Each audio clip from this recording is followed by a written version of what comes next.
Cha.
Hai mắt sao thấy chứ.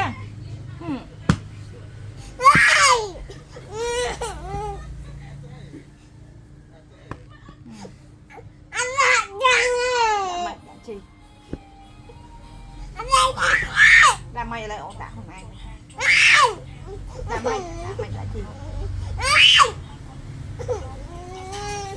Làm mày đặt thế này mơ. Làm mày đặt thế này mẹ. Làm không nó lơ tình mẹ.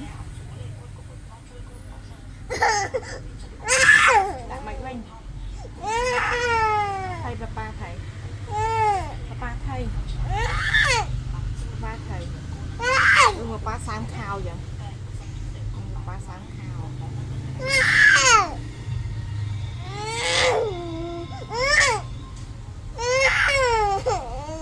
Thầy papa cắn tôi sắp à.